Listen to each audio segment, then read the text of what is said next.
Hansel and Gretel. Once upon a time, there was two children, a brother and a sister, whose names were Hansel and Gretel. They lived with their father and with their stepmother. Their father worked as woodcutter. Times were hard and the family had a tough life. One night, the children were woken up by a conversation in the next room. They eat far too much. If they keep on like this, soon we'll all die of starvation. We must get rid of them. Let's do it tomorrow. They heard their stepmother say, I don't want to abandon my children, said the father. He didn't think the plan was a good idea, but his wife was very persistent and she kept talking until he was convinced and willing to do what she said. Hansel, tomorrow we are going to die, whimpered Gretel. What shall we do? Hansel reassured his sister that they would survive. Get a good night's sleep, he soothed, and as soon as his sister fell asleep, he went outside and filled his pocket with as many white pebbles as he could. Then he went to bed. The next morning, the family woke up early. Before surprise, today we're going to cut some wood for the winter. It's going to be a long day, said their stepmother. Take these pieces of bread and don't eat them before noon, because then you will get hungry too early. Hansel gave his bread to Gretel to hold, because his pockets were full of pebbles. They went deep into the forest. On the way, Hansel stopped every few steps and dropped a pebble behind him without telling anyone. After a while, they stopped. The stepmother told the children to sit there and wait quietly for them to come back. Their father said nothing. Hansel and Gretel wait the whole day. They couldn't believe that their father would actually leave them. But as the sun set,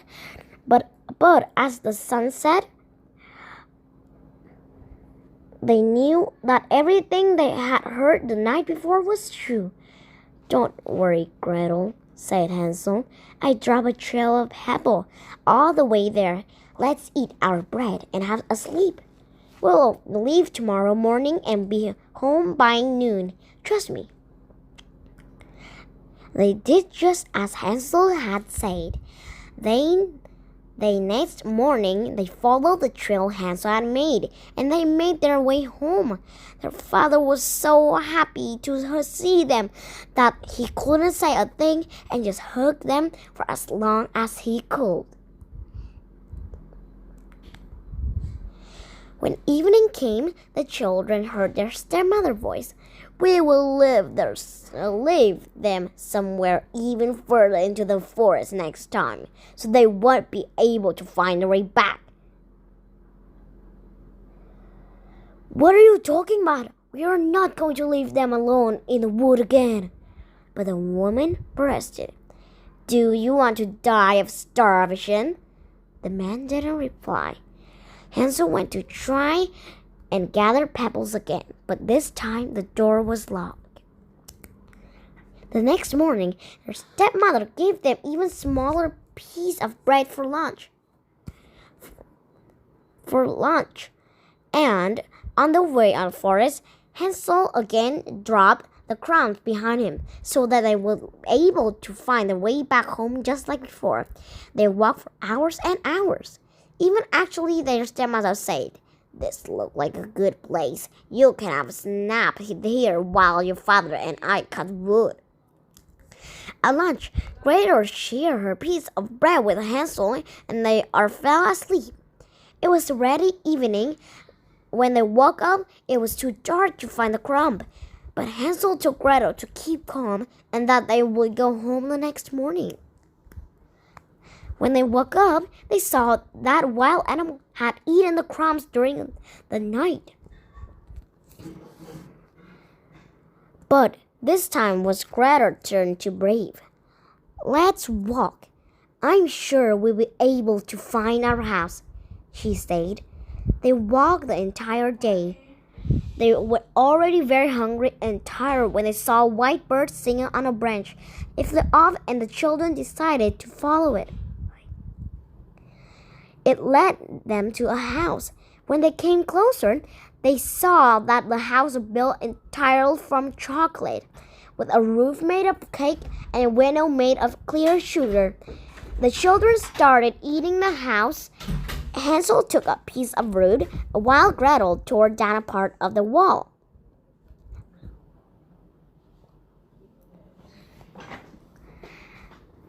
Suddenly, the door opened, and an old woman came out of the house. "Who's eating my roof and walls?" she yelled. But when she saw the kids, she spoke again. This time it's much softer voice. "Please, come in. I can't see you're hungry. I'll make you a delicious breakfast right now." They went in. The old woman made them pancakes with maple syrup and gave them milk to drink. Just when the brother and sister thought they were in heaven, the old woman grabbed Hansel by the hand. Her eyes glittered red and she laughed a creepy laugh. "Stupid children! Didn't you understand that I made this house to lure you in? I will now fatten you a boy so that I can eat you." She dragged Hansel into a small dark corner room and locked him up. Only then did Hansel and Gretel understand that the woman is not nice, but it's not a lady at all. It's a witch. Her eyes were red, and she was older than any human alive. She had terrible eyesight, but a very good sense of smell. No matter how much the children cried, the witch had no mercy on them. "Come on, girls, start cooking something delicious for your brother. By the end of the month, he will be my lunch. And he should be fat enough to be cooked." Gretel had no other option, so she started cooking for her brother. A week passed like that. Hansel ate delicious food, while Gretel was always hungry. Every morning, the old woman went to Hansel's room and shouted, "Show me your finger, boy. Let me see if you have gained any weight." But Hansel would stick out a little bone, and because the witch couldn't see very well, she thought it was his finger. She was furious that he was staying so thin. When 4 weeks had passed, the witch lost her patience and shouted at Gretel, "Hey you! This is the biggest pot in the kitchen. Fill it with water to the top. I don't care how thin your brother is. I am going to cook him today." Gretel prayed for a miracle to happen, but when she finished filling up the kettle, the old woman started the fire. But Gretel is really smart too. A little while later, the witch pushed poor Gretel toward the oven and said, "Get in and see if the water is boiling yet." But Gretel thought that the witch wanted to push her into the pot and cook her too. So she cleverly answered, "How can I inside the oven?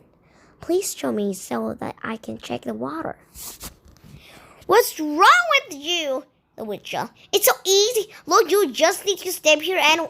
Ah!" Gretel shoved the old woman into the oven. Then she quickly closed the oven door. The vicious would burn to crisp. Gretel rushed to Hansel's room, unlocked the door, and for him and gave him a big hug. "Hansel, my dear brother, the witch is dead. Let's get out of this wicked house and find our way home." how happy they are. Before they left the house, they went into the witch's bedroom, and when they knew she kept cabinet for treasure. There were wooden chests all over the room, and the children filled their pocket with as many gems as they could. These are better than pebbles, said Hansel when he was done filling his pocket, and then they left the house. The brother and sister walked for a few hours before they managed to leave the witch food. The sun was setting when they finally got to the bridge, and they knew well which was close to their house. "Father!" screamed Gretel, and when she saw him at the porch, looking more miserable than ever because his wife has died. "My dearest children, you are alive!" the father exclaimed joyfully, and the three of them hugged. Gretel shook out her apron, and the precious stones started falling into the ground. Hansel joined in and took out a pearl and diamond, which he had took out all the pearl and diamond, which he had stuffed into his pocket. Finally, they could have a carefree life and live happily ever after together.